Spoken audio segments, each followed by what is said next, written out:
All right, folks, welcome to another episode of Coffee Break Live. We are here again today, and this is episode number 17, which is really exciting that we have been able to put together 17 episodes. And every week I'm surprised and shocked that we got one more episode on the way. So today we have an awesome guest with us. We're on Facebook Live, and we're also recording for our podcast that we post up every Tuesday. But today in the studio with us is Garrett Tichy from Hygge Coworking, and really excited to have you with us today, Garrett. Thanks for coming. Yeah, thanks for having me. We've got a lot of things to talk about today that I think are going to be really exciting. One of the neat things, and I guess in all transparency, Garrett is a customer of Loc-Doc Security, and so I first got to meet Garrett in person a few years ago at the start of Hygge, as it was just kind of getting started. But at that time, I had known him from a little endeavor that he had called We Love CLT, which was an Instagram. And actually, I didn't know this, so you can talk a little bit about it. I didn't know that it was kind of an in-person meetup type thing as well. Yeah. So that's actually how it started. Okay. So the original concept was a monthly event that focused on bringing people together to hear from someone new. And with that, the expectation is that you come open-minded. Sure. We're not going to tell you who's in the room or what the speaker's going to talk about. It's just that Andrew Jenkins is going to be here, and he's going to share a story. And you should be open to listening, because that kind of openness leads to, especially for me as I'm almost 35, I gain most of my knowledge and insight and education at this point in life from people around me. Sure. And I thought that this would be great. I also knew nobody in Charlotte. So selfishly, it was my attempt to make friends. Yeah. Like, I'm just going to bring people to me, and hopefully they like this thing. So you're originally from New York. Yes. What brought you down to Charlotte? So I've been here almost a little over 10 years. I worked retail in New York, and the company I was for at the time offered me I was doing well, and they were like, new market, let's bring a leader down here. Gotcha. And at the time I was early 20s and felt no attachment. And Sure. It seemed like an easy move. And they let me take my salary from New York, which was there you go. Nice.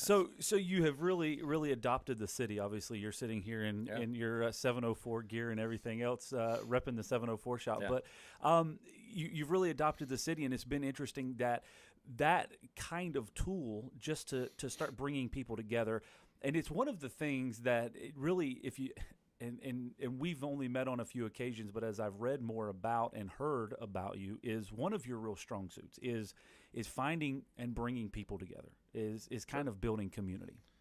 Yeah, so it's funny. I'm going to be doing a talk on community and kind of the cliche behind it all. I think it's especially in coworking, just an overly people put that word out there too much. Like, what does that really mean? And I think for me, and the thing I pushed with We Love Charlotte and what I do with Hygge is community. We can say it all day till we're blue in the face, but until you fill a room with people and those people are open to talking to each other, does community happen? Like, I can't sell community. People make community happen. So, and for me, when I think about Charlotte and my time here, I believe that for some reason I have a certain sense of influence when it comes to making people pay attention to things, and I think and another kind of overly used word, like kind of the authentic approach to meeting people and not necessarily having it be so focused on like, what can you do for me? Yep. Like, what happens if we just know each other? And that couldn't that be just enough? And why do we have to exchange business cards and hope you use my services? And exactly.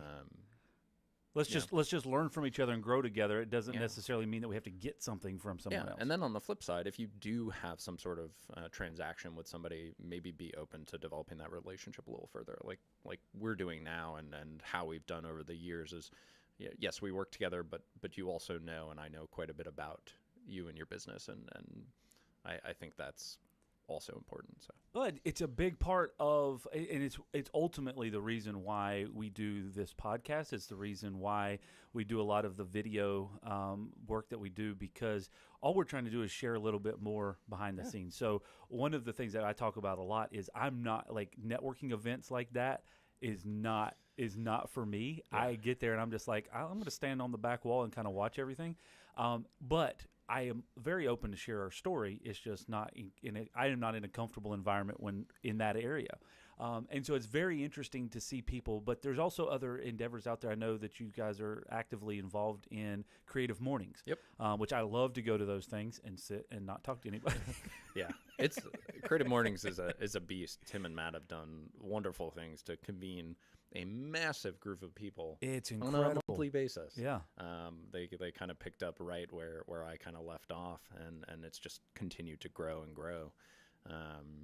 But yeah, and I'll tell you this, like I consider myself an extrovert, but there are still moments. There's nothing wrong with going to those things and not feeling the need to participate on the level that they are all at. They're singing and dancing and things, and I've even as the years have gone on of that, I find myself kind of sliding into the back and kind of absorbing it rather than feeling like I need to engage because it's exhausting. I think part of, and maybe that you may hit on something there. I think part of that, and part of the reason why I'm not a big fan of them, is because a lot of the networking events you show up to and it's like, hey, how's it going?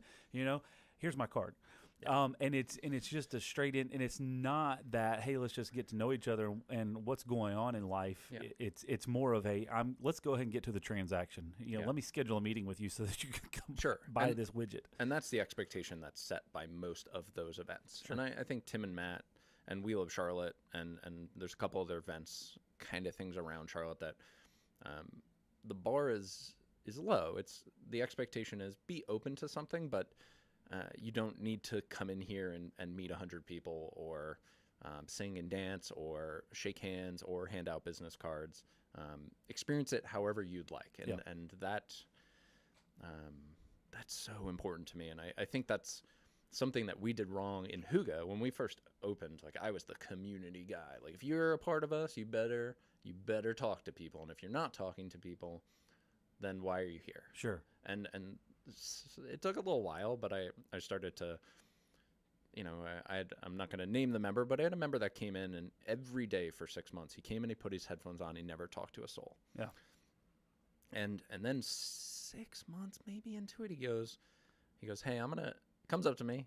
I'm pretty sure I've never heard this person talk after the first day. He's like, I'm going to have some people over for spaghetti lunch. Like, is that okay? And I was like, hey, you can do whatever you want. But it was this moment, like, this person needed the space for a very specific reason. Like, it took him 6 months to feel comfortable enough to engage with someone around him. He was getting everything he needed out of the space. And that was a place to work with his headphones on. And that was something that was kind of this revelation for me. Like, we should be okay with how people want to engage things. Yeah, it's you created an environment, and then when people used it in a different way than you originally thought that it would be used, it's like, what? But he was getting the best out of it. Yeah. So let's go back. You're again, when I originally met you, the name of your company was Ready at 7, and we were talking about that a little bit before we started here. Marketing. Yeah. SEO mainly. Okay. Digital. And I one of the things I asked you, I said, tell me why the name of the business. Naming a business sucks, by the way. Like, it's kind of the worst thing. If something doesn't come to you right away, it's such a time suck. Like, you're gonna put names on board, you're gonna overthink it. Ready at 7 came pretty quickly, and it was for Kayla and I just this association with being up early, and if we're going to work for businesses, most businesses, business owners we know are up and running by 7, so we're right there with you. Yeah. We pitched ourselves as an extension of your team. Okay.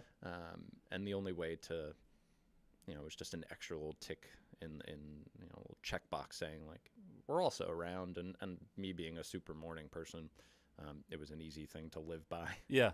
No, and when I met you and you told me that, I was like, that's neat. Like I like that concept, and that's what we're about. You know, getting ready, getting the day started, and moving forward. I like the idea that we, you know, when there was a lot of names on the board that were like something marketing, something digital, and Ready at 7 gave us the ability to be fluid in what our service offering was. Makes sense. You know, that industry was changing. We knew SEO, but we had interest in other verticals of marketing, so we didn't want to pigeonhole ourselves.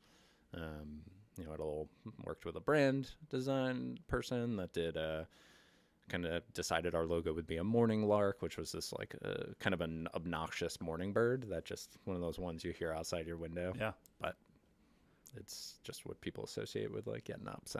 So I met you at this space, and you said, I need to get a keypad lock on here because we're going to start using this as like a common area. People are just going to be coming in and randomly using this whatever they want. And I was like, what are you talking about? And you're like, yeah, it's just going to be a space. That's the thing.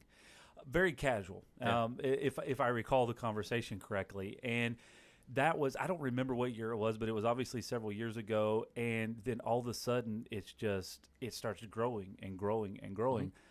And it turns into this thing, and so you develop this community called Hygge. Yep. Spelled Hygge. How did you come up with that name? Jumping from Ready at 7 to this Hygge. one's less exciting.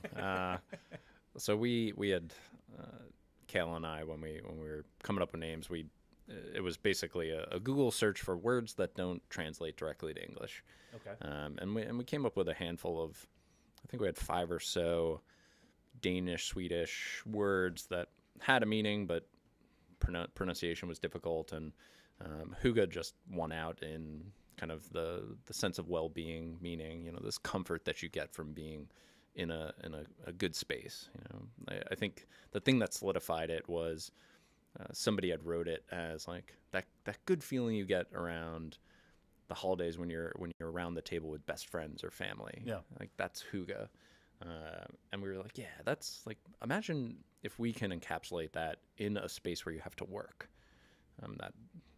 That's why we went with it. So how often is it mispronounced? Every day. You have a whole marketing campaign. Every single person that walks in the door, like, it's like, oh, welcome to Hygge. They're like, that's how you say it. And it's like, what'd you think it was? And Hygge, Hygge. Yeah, the back of our business cards are like, not this, that, or this. It's Hygge. Well, and it's funny too, because you say, you know, naming a business is a rough thing, but it's also, you kind of took this little spin on it. You've got an actual good meaning behind it, and then you also have a lot of play off of from a marketing standpoint. Yeah. Once somebody gets it, then it's going to be hard to let it go. Yes, and I think we benefit greatly from choosing this name over 3 years ago, and then it becoming the most used word. It was like word of the year last year.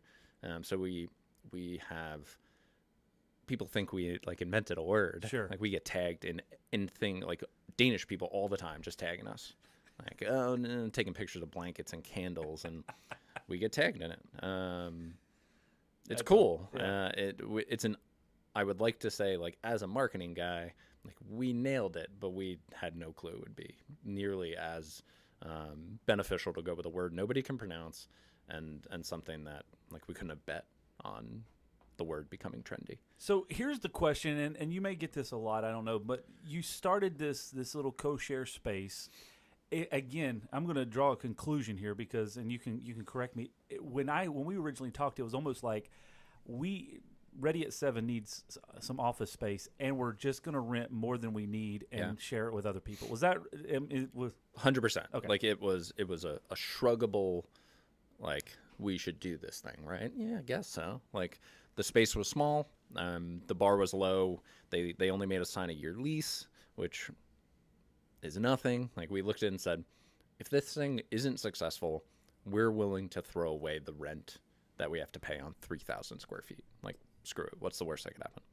I've spent 2 months and I think roughly $26,000 getting the space together. Furniture, like chairs. When all of a sudden you need 50 of them times any price, it just adds up real quick. But Kale and I painted walls and did all the work, and Got it open Halloween that year, within 2 months. And then, kind of just grew from there. And I think I think it was within 2 months, we were kind of like, we had filled the 4 offices. We had, 20 or so members. And the space started to feel alive and good. And, at that point, going back to our conversation we had before, you're just like, oh, well, we should grow, right? Like, how do we do that? Yeah. Seems like we've got something here. How do we multiply like it? This thing makes money, and it's fun. Yeah. Like, way more fun than the client work we were doing. People don't yell at us; they just show up and work and drink coffee and like, oh, this is cool. So we ended up expanding through. So we had I guess we should go back a little bit and say my marketing company worked out of a co-working space literally next door. Yep. And we opened Hygge on the other side of a wall.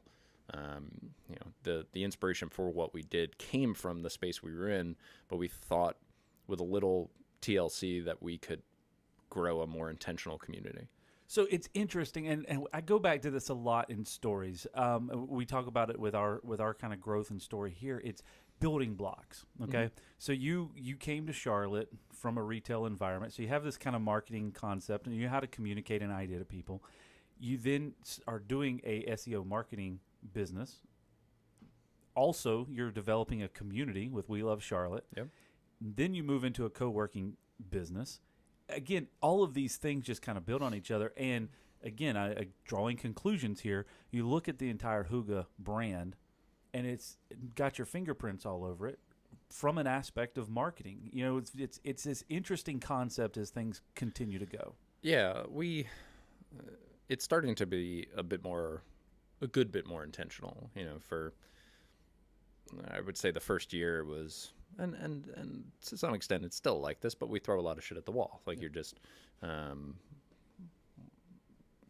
it's nice being a small team. And to be honest, being like Brittany plays, who's kind of my right-hand person, plays a massive role in almost, like, I don't think anything happens at Hygge without her stamp of approval. But being a small team and having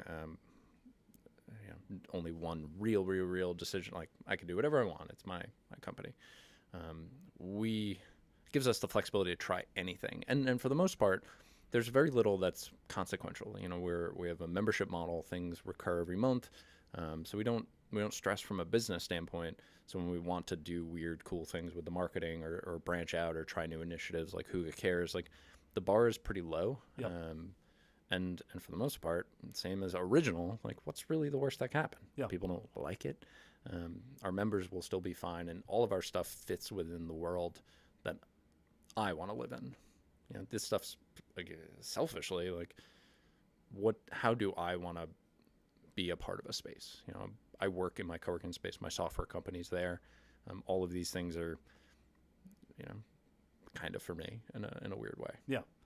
Just kind of built the space that you wanted to work in, Mm-hmm. and then it kind of flourished because it appealed to a lot of other people. Yeah, and also, like, and I think this is, I meet and consult with a lot of co-working spaces, and they ask a lot about growth and participating, and they seem overwhelmed, and I think people forget to participate in their own space. Mm-hmm. Like, I think the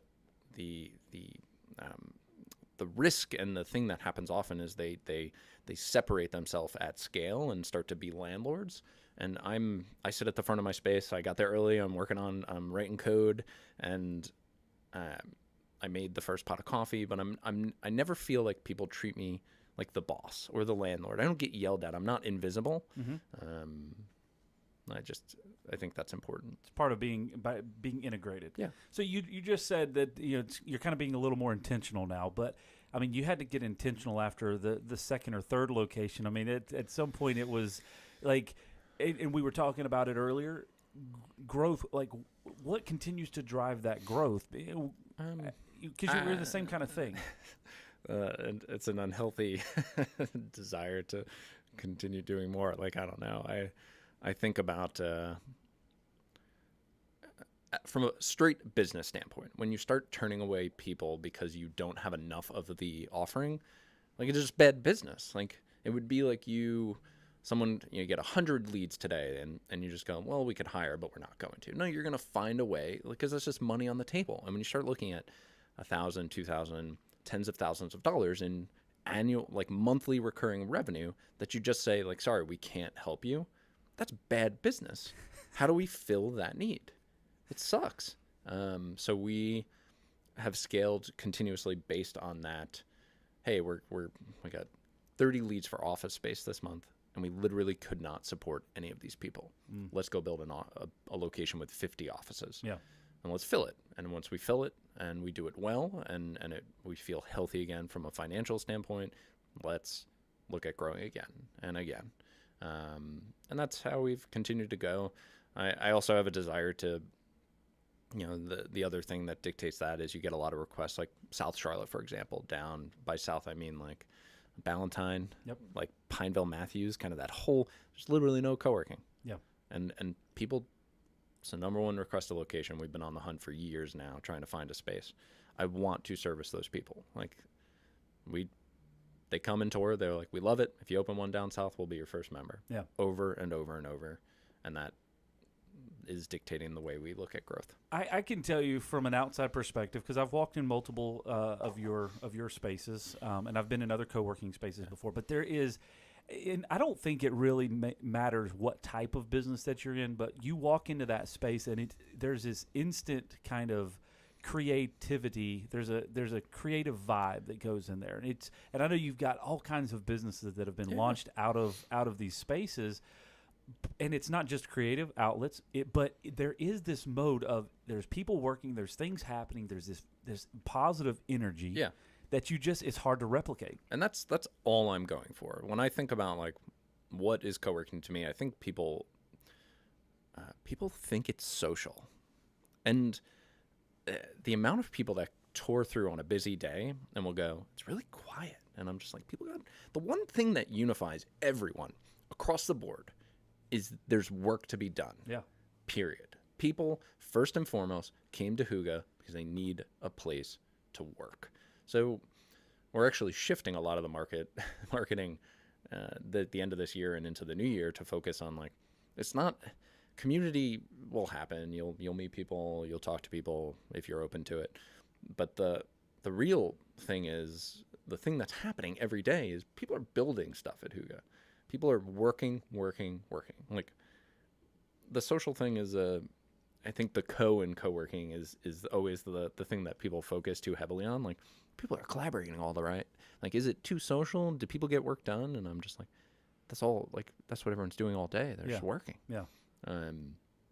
So we're, but what we try to get is there's something really that feels so good about working around people that are working hard. Yeah. I love, every day I get nothing but good energy from Sean, Mike, Joe, Angelica, Hannah. You got the whole A-side crew. I work mainly at the Hill Street location. DC, Melissa, Emily, the whole Skipper crew. Like, these are people that are just building, and there's this excitement and energy that just comes in knowing those people are around. It's pretty cool. So moving into the Hygge Cares initiative, because I think that's really something important to talk about. It was interesting as I was doing some research on you for today that back in 2016, you had written an article on Charlotte Agenda talking about how you were kind of shutting down the We Love Charlotte for various reasons. And one of the things that you had mentioned on there, which I found very similar to some of the things that you said in the Hygge Cares initiative, was that you had put a lot of effort into the event, and then after it was over with, you were sitting there by yourself. Yeah. Didn't really have anybody to celebrate it with. It was just like, okay. Yeah. Yep. And then you kind of reiterated that same thing when you launched the Hygge Cares initiative of saying, although we've built this awesome community and things are, growing and going well, it is oftentimes very lonely in this position. Yeah. I've spent the last year, and Hygge Cares, real quick, as an initiative is built around, we partner with Ortho Carolina, which is huge to be able to bring a sense of wellness to members. Like, how can we facilitate a healthier work style, and that's not only through space, but physical fitness, mental wellness, and this is lunch and learns and all sorts of things that we're doing to, maybe help people take a break from the day-to-day. Myself back in March kind of decided, after feeling like real crap for tons of reasons, just mentally, physically, just not doing great. And I think, I don't know, whatever happened, just said like, I need to do something about this. So I started not only physically taking care of myself, but really thinking about what I need up here to be a better dad, a better husband, a better business-minded person, a better boss, and really very quickly started to, through that kind of self-reflection, started to see a change, not only in the business, but in every relationship around me. And I think I've always been a very transparent person. I don't have anything to hide. And I think a lot of people deal with these same things. So when more recently, the thing you're referencing, we did a mental wellness week where we shared a good bit about, we grabbed a bunch of people and said, like, tell us what's going on up top. And I kind of just put it all out there, and just about being lonely as a business person. I've hundreds and hundreds of people that surround me, and I still sit up at 10:30 at night feeling like I'm alone in what I'm building, and that the anxiety that that comes with all of this, whether it's self-induced or not, is soul crushing. And the response to that was huge. Almost an overwhelming amount of people reached out directly and shared something about their personal thing and said, yes, I agree. This is exactly what I'm dealing with. It's comforting to feel I'm not alone. So it's kind of been this new mission of mine to kind of normalize the conversation around these things. We, as the culture around building a business, is be strong, hustle, hustle, hustle, and nothing else matters. Like, no, maybe it's okay to take a step back and, make sure everything you're doing, like, it's crazy to me, and I'm a huge hypocrite, or was, in how I have pushed on people how they should do things. There's nothing, it's like telling people to, like, someone's got an idea and you're like, cool, just quit your job and do that. Like, there's nothing more condescending than telling someone to, like, take away the lifeline they have, which is money, to, like, follow your dream. Like, no, that's a quick way to send yourself into a terrible place, mentally, physically, your relationships. It could destroy you. And I want people to be more thoughtful.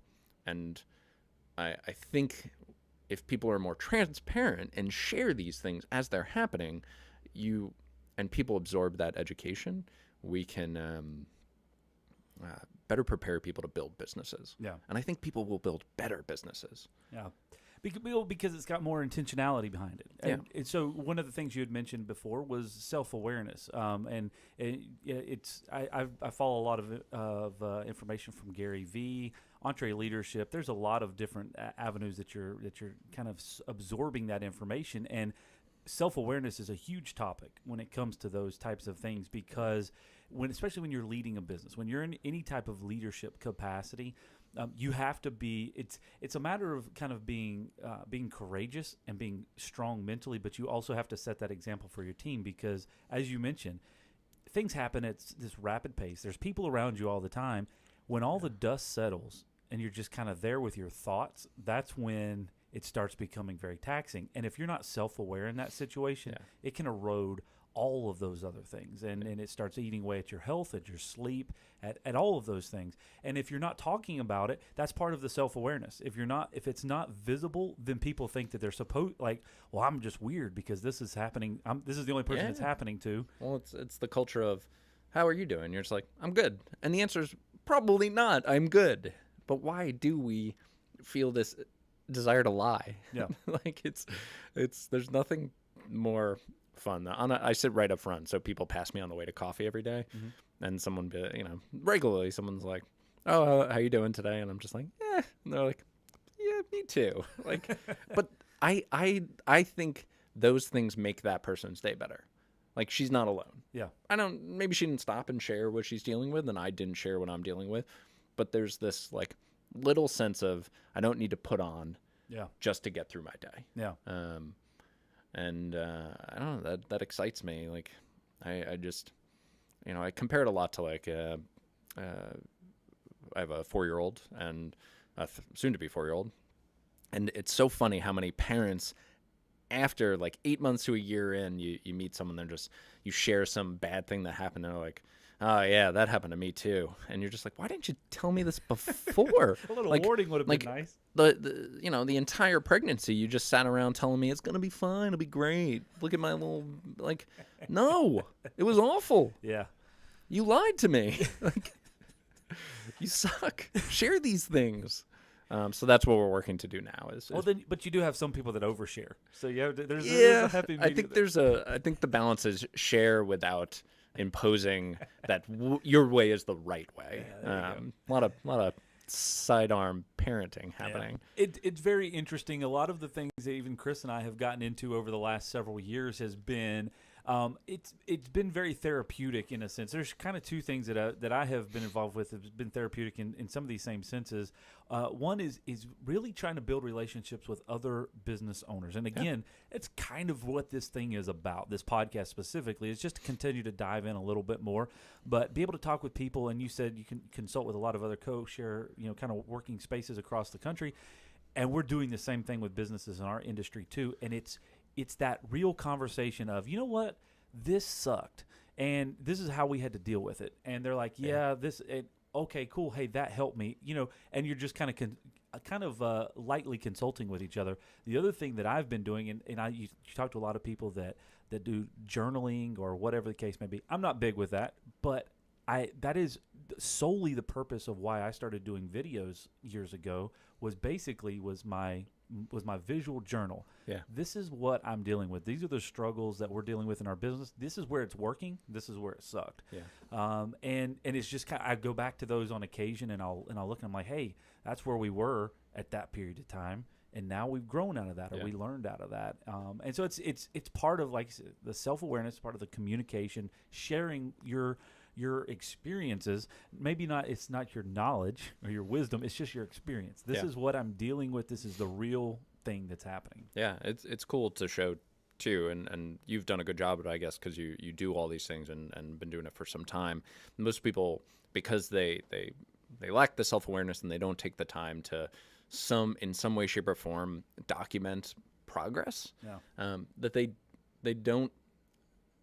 don't realize how far they've come. There's no, again, because of the desire to hustle and move and grow, like, and like, you just forget where you've come from, and I'm lucky enough to have cool people surrounding me that are very also transparent, and we talk a lot about this. So man, there's just so many people that they're moving so fast. They never take a moment to really either look inside or take a moment to celebrate, or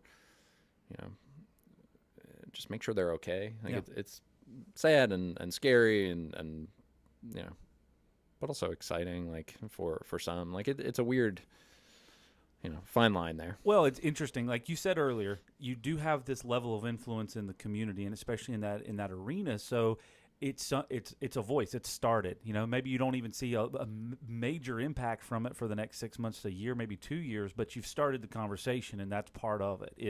It's being in that mindset. Let's take time to reflect. You've made progress from here. Maybe you haven't met your goal yet, but look how far you have made it down the progression. And it's an important thing to keep in mind, or else you can just tax yourself over and over again, going, man, it's just, I'm never there. And it's part of that growth. It's like, what's good enough? I've had guys around here ask before, so when are we going to be big enough? And it's like, I don't. That's a line we're all going to chase. Because when things work, and you said it earlier, it was funny, and Chris was laughing about it, because when you're in that mindset, you get idle. Things are working, and you're just like, what can I go mess up to see see how we can we can grow. It's a super dangerous state for me to be bored or I'm telling you, like, and I waste a fair share of time watching Netflix and playing video games and staring at dumb YouTube videos and things like that. But when it comes to like feeling good about my business, it's that moment where I'm like, well, should I be pushing myself harder? And that's how you end up with 5 locations in 3 years and a software company and other silly projects that I'm gonna probably launch here in the next couple months. It just happens. Yeah. Well, that's cool, man. Hey, listen, I want to be mindful of your time. I know we've hit that 30-minute mark, but thank you very much for your time today. It's been an awesome conversation. Really excited to have seen your company grow and see you've grown, and to be a part of that. So thank you for your time. Next week on the podcast, we've got a guy. Actually, it's going to be interesting. A gentleman contacted me from Vermont. Okay. He's starting another branch in a co-working space here in Charlotte. Okay. Does virtual accounting services. Okay. For small business. And anyway, so he's going to be on the podcast next week. So it's kind of playing in that same mindset.